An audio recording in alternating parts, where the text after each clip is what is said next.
Bonjour à tous, bienvenue dans Business Models, l'émission qui vous donne envie d'entreprendre sur Télésud.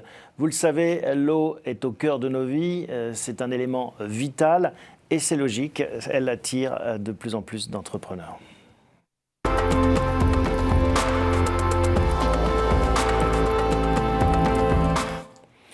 Bonjour Malek.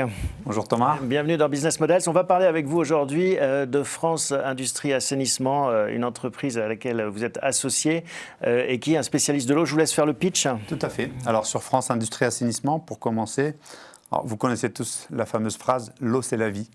Notre métier chez France Industrie Assainissement est simple. Notre métier est de la préserver. Et pour ça, on fournit des solutions durables au métier de l'eau. Donc avec deux métiers importants, le traitement des eaux usées, donc l'assainissement et la potabilisation. Et oui, et c'est un enjeu colossal à l'heure actuelle. On commence souvent cette émission par un petit regard sur l'actualité. Pas un jour où presse ne passe sans que ces questions environnementales ne viennent sur le devant de la scène. Tout à fait. Bon, il suffit de regarder les incendies, les inondations, les tempêtes. Donc, je veux dire que les enjeux climatiques ou les effets climatiques dont on parle depuis longtemps, maintenant on les vit. Alors en termes d'actualité, peut-être le GIEC, qui est une actualité sans en être vraiment une, parce que finalement pendant 3 ans, alors, sauf erreur de ma part sur les chiffres, il y a eu je ne sais pas combien de milliers de scientifiques qui ont travaillé pendant 3 ans pour arriver à une conclusion simple, l'homme est responsable de ce qui nous arrive. Je pense qu'on aurait pu s'affranchir de tout ça, parce que cette responsabilité est connue depuis bien longtemps, mais ce rapport a permis peut-être une forme de souciance dans l'action des enjeux climatiques et surtout qu'on parle de survie humaine. Oui, maintenant je pense que plus personne n'occulte cet enjeu climatique. Ces dérèglements climatiques que vous mentionnez, sécheresse, inondations, tempêtes, justement ça a un impact sur l'eau potable ? Alors, l'impact sur l'eau de manière globale, les inondations tuent déjà, donc ça a un impact sur la vie humaine. Ensuite, sur l'eau potable, l'impact le plus important, c'est la pollution humaine, notamment les eaux usées. Parce qu'il faut savoir que les eaux usées, aujourd'hui, sont rejetées dans la nature sans être traitées. Parce qu'on ne s'en rend pas compte, finalement, quand on habite Paris, quand on habite la France, quand on habite l'Europe.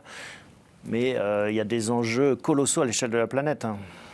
C'est toujours difficile de sensibiliser quelqu'un sur l'importance de l'eau quand il suffit d'aller ouvrir son robinet. Aujourd'hui, une douche, sans éteindre la douche, c'est 200 litres. Se brosser les dents sans éteindre le robinet, c'est 16 litres. Alors comment dire à quelqu'un que, attention, on aura peut-être bientôt plus d'eau propre et consommable, parce que finalement la quantité d'eau, elle n'a pas bougé depuis 4 milliards d'années, alors que lui, il lui suffit d'ouvrir son robinet. Et que l'eau ne coûte quasi rien, donc forcément, effectivement, difficile de sensibiliser. Vous envisagez un monde où l'eau va devenir une denrée précieuse, rare, y compris dans nos sociétés occidentales ? Alors, on est déjà dans un monde où l'eau est une denrée rare. Il suffit de regarder là où il y a moins d'eau.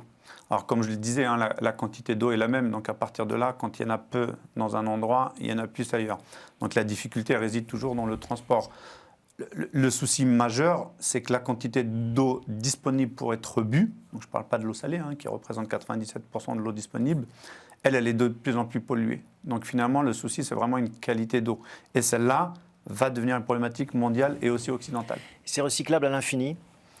Recyclable à l'infini, à force de l'abîmer, peut-être qu'à un moment donné, on ne pourra plus. Donc avec tout ce qu'on consomme, les médicaments, les métaux lourds, enfin tout ce qu'on met, toutes les autres process dans l'industrie qui abîment l'eau de plus en plus, si on la traite systématiquement, à partir du principe qu'on peut peut-être la recycler à l'infini, mais si on fait que l'abîmer puis qu'on essaye de corriger les effets à la fin, ça me paraît très compliqué. Et vous le rappelez, l'eau potable, à l'échelle du monde et de la quantité d'eau disponible, c'est 2-3%. C'est-à-dire c'est une toute petite partie. Tout le reste, c'est de l'eau salée. Exactement. Et puis sur les 3%, vous avez plus de 2% qui est dans les glaciers. Donc finalement, l'eau accessible, c'est peut-être moins de 1%. Mais cette quantité suffit à donner à boire à peut-être 20 milliards. Enfin, peut-être que je me trompe, mais à beaucoup de monde. Le souci, c'est que cette eau est polluée et sale. Donc la difficulté n'est pas dans la quantité d'eau disponible, c'est plutôt dans sa propreté et surtout la capacité à la transporter dans des endroits où on en manque.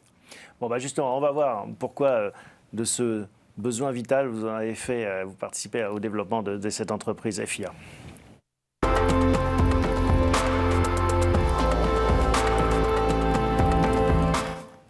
Alors FIA, France Industrie Assainissement, a plusieurs métiers ?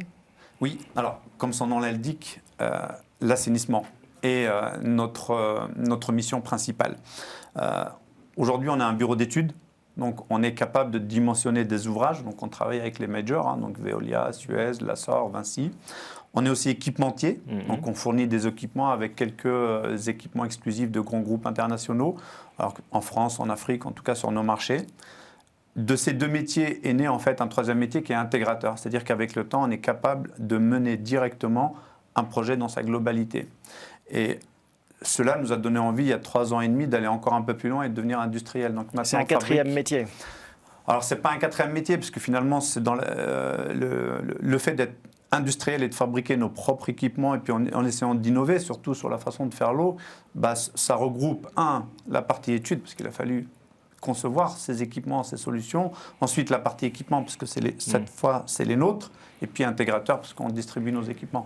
Et alors, cette partie industrielle, on va la voir, elle prend la forme, et c'est ça l'innovation, d'un module, un conteneur. Tout à fait.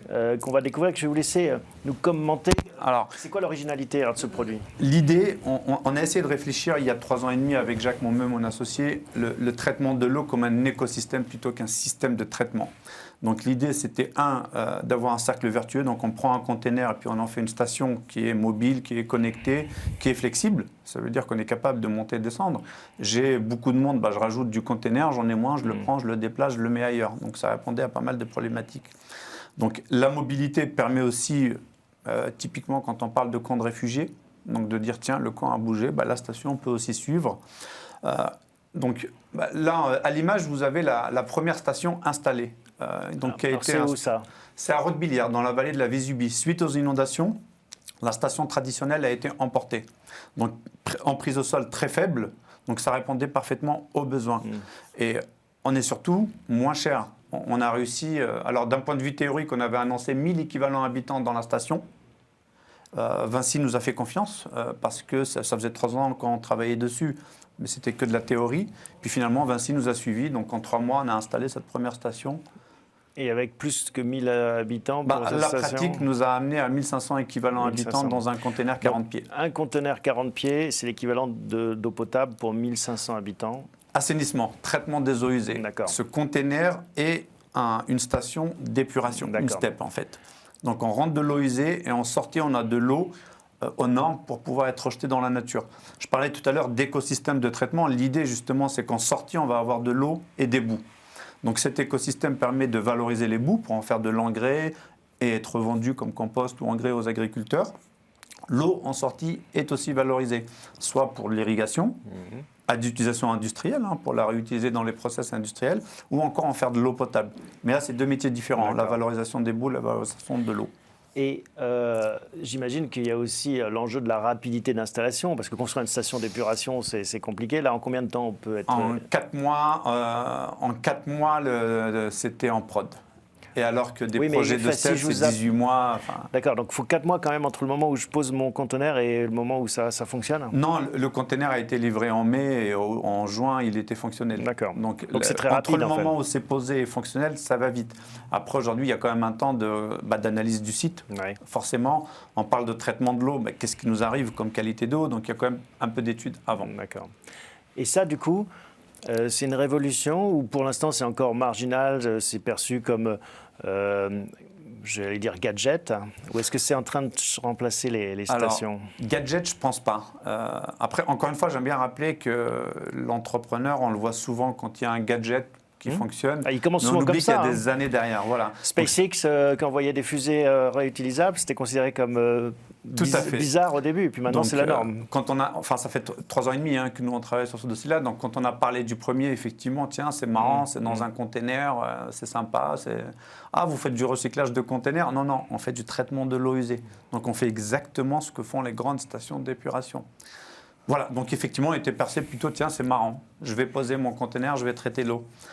La première est installée, elle tourne bien, et puis effectivement, de là, on se dit, tiens, donc on a eu cette reconnaissance au sommet des organisations durables, puisqu'on a gagné, on a eu le trophée de l'innovation autour de ce challenge. Il y a eu le trophée PME RMC il n'y a pas très longtemps. Donc on a gagné aussi dans la catégorie responsable et durable. Et je pense que c'est plus un gadget. C'est beaucoup d'innovation. Il y a de la technologie à l'intérieur de ce conteneur. Alors, Thomas Pesquet, on en entend beaucoup parler en ce moment. Tout le monde sait qu'effectivement, il consomme ses eaux usées puisqu'il en refait de l'eau potable. Ce qu'on oublie de dire, c'est que ça existe depuis longtemps. Donc d'un point de vue technologique, j'aime bien citer les ODD, donc les fameux objectifs de développement durable 2030. Je pense qu'il y en a un qui est atteignable, c'est l'eau. Les autres me paraissent difficiles, voire utopiques. Pourquoi l'eau? Parce que la technologie permet de le faire. Donc je pense que la techno est disponible. On rappelle l'objectif, c'est quoi 2030, l'ODD sur l'eau?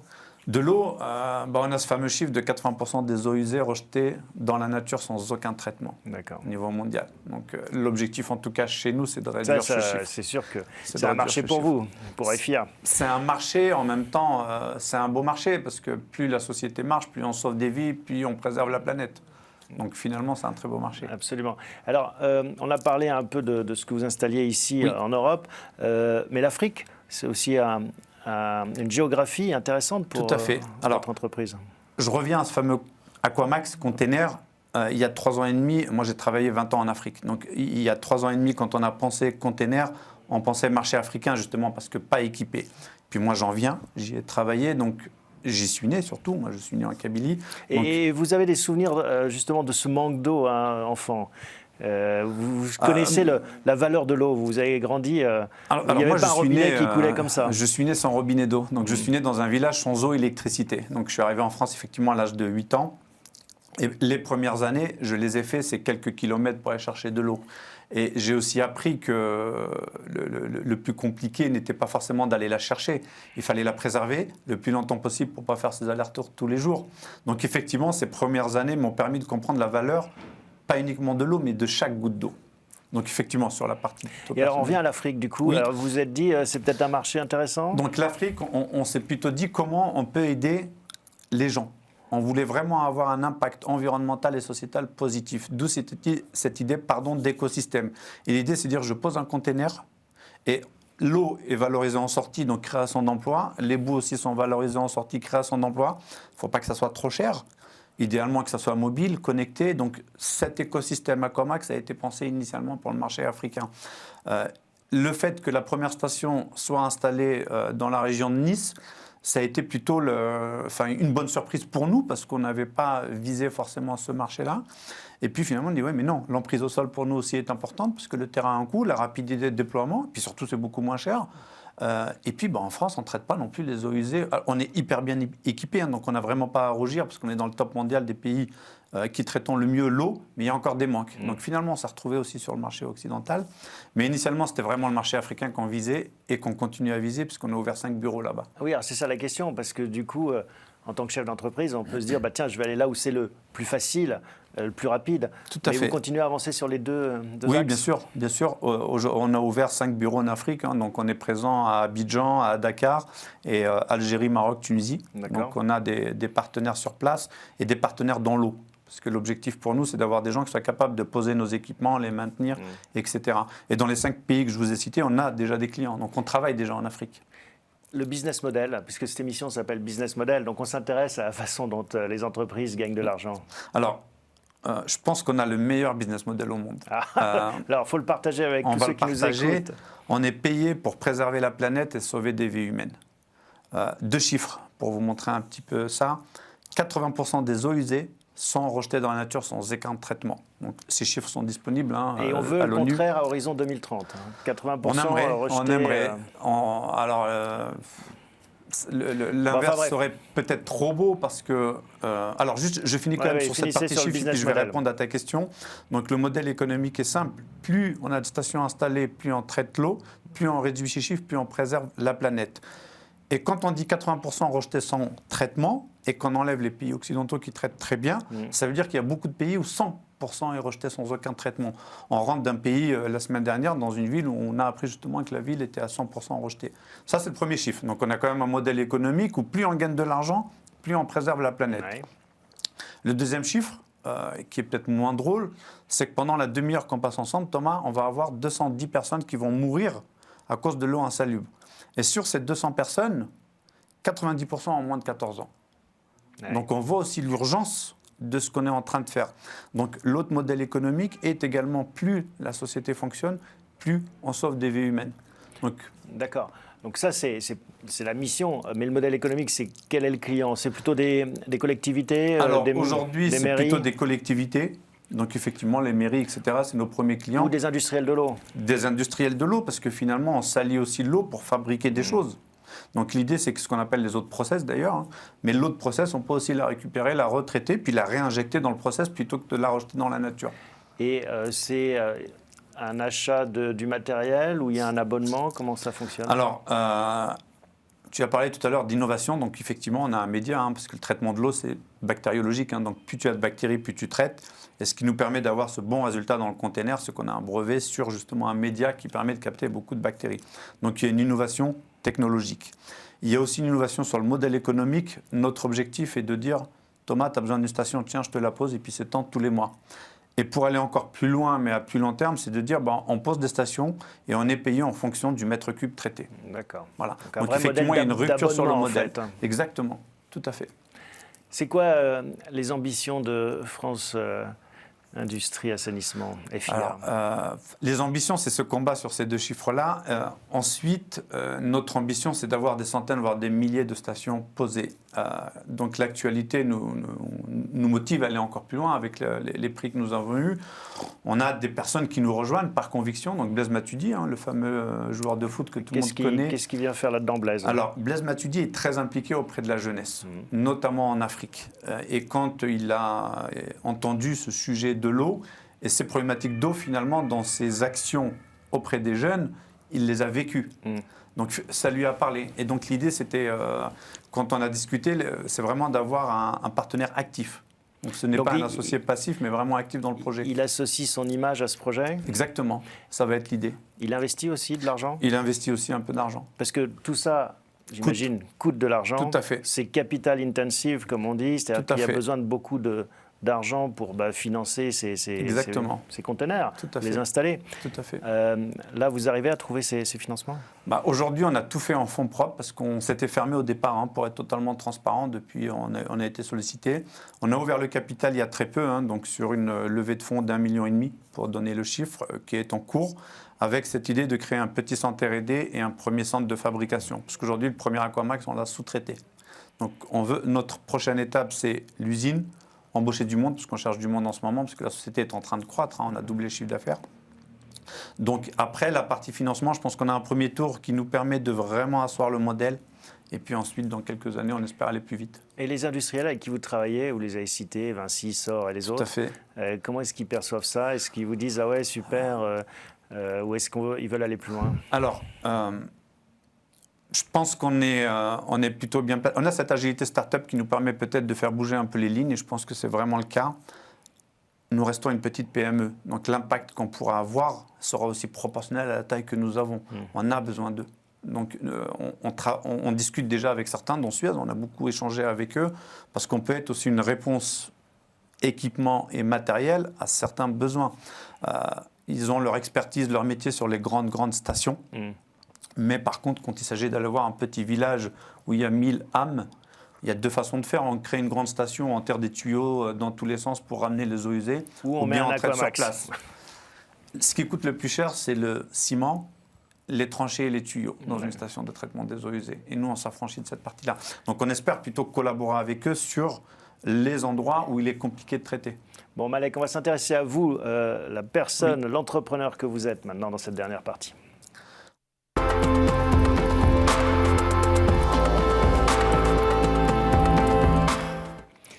Donc on l'a rappelé, hein, vous êtes né en Kabylie. Tout à fait. À l'époque, il fallait aller chercher l'eau. C'est pour ça que c'est un sujet qui vous anime, hein, et qui est encore viscéral pour vous, forcément. Mais ce qu'on ne sait pas, c'est que vous êtes multi-entrepreneur. Vous n'avez pas qu'une entreprise, finalement. Effectivement, je n'ai pas qu'une casquette. Alors, j'ai eu une première casquette, un peu, on va dire, comme peut-être la grande majorité des entrepreneurs. Moi, j'ai une casquette 20 ans télécom. Donc, ça a été ma première société qu'on fondée en 2001. On a fait du télécom, on a fait du développement logiciel, on a travaillé beaucoup en Afrique puisqu'on était leader. Hein. Relations clients, on fournissait la majorité de centres de contact en Afrique. Donc, ça a été une première casquette. Après, il y a eu, entre guillemets, l'école de la vie. Entre 2010 et 2016, où voilà, il y a eu des soucis médicaux, etc., qui ont fait qu'il y a eu une pause pendant 6 ans. J'ai eu une première partie d'entrepreneur où ma priorité c'était de gagner de l'argent. C'est comme ça, comme beaucoup d'entrepreneurs d'ailleurs.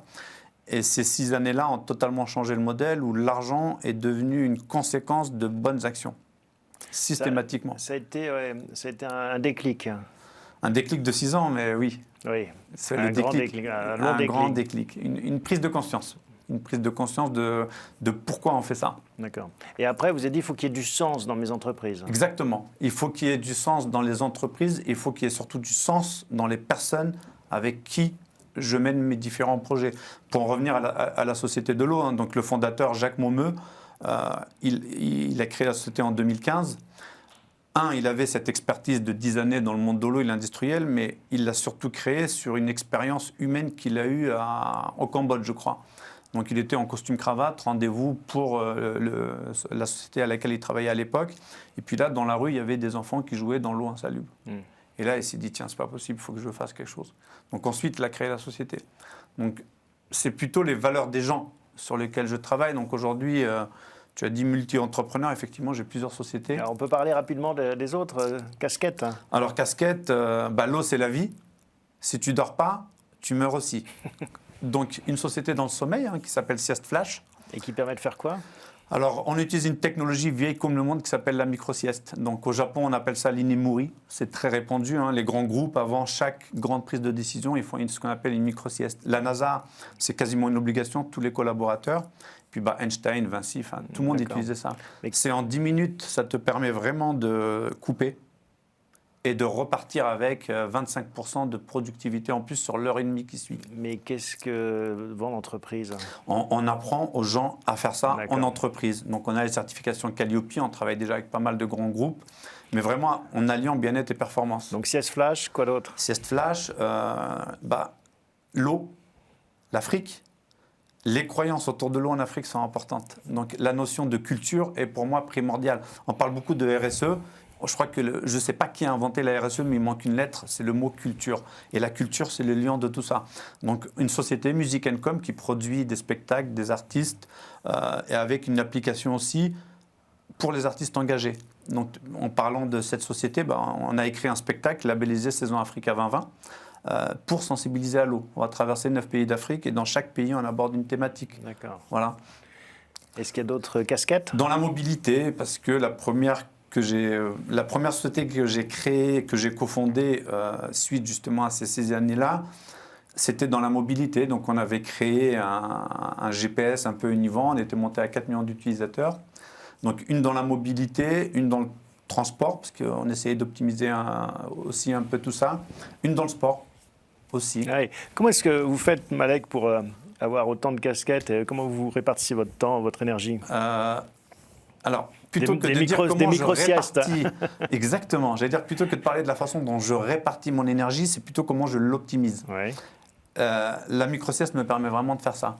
C'est-à-dire qu'avec le temps, quand on maîtrise un peu, ou quand on connaît ces mécanismes, en 3 minutes, on est capable de repartir. Donc même très fatigué, je suis capable de me rebooster sur l'heure et demie qui suit.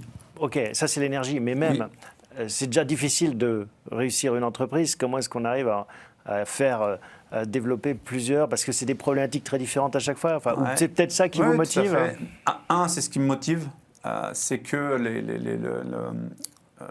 alors cette phrase-là, je l'ai beaucoup entendue, notamment face à des fonds d'investissement.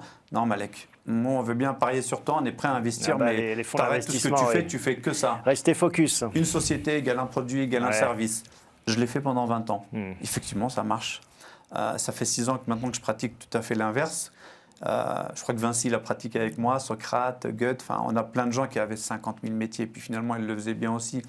Ce qui me permet de tenir, je pense que c'est la passion pour tout ce que je fais. La notion de le plaisir n'a jamais été une option, et quand le plaisir n'est plus là, j'arrête. Et je crois que c'est ce qui me permet justement de mener différents projets en parallèle. Après, je tiens à le souligner, j'ai des associés dans chaque société. Savoir s'entourer, c'est important. Savoir s'entourer, c'est valable dans tous les sens. C'est-à-dire, je suis hyper fier et heureux d'être avec eux, et puis j'espère que je leur rends aussi la même chose sur les projets.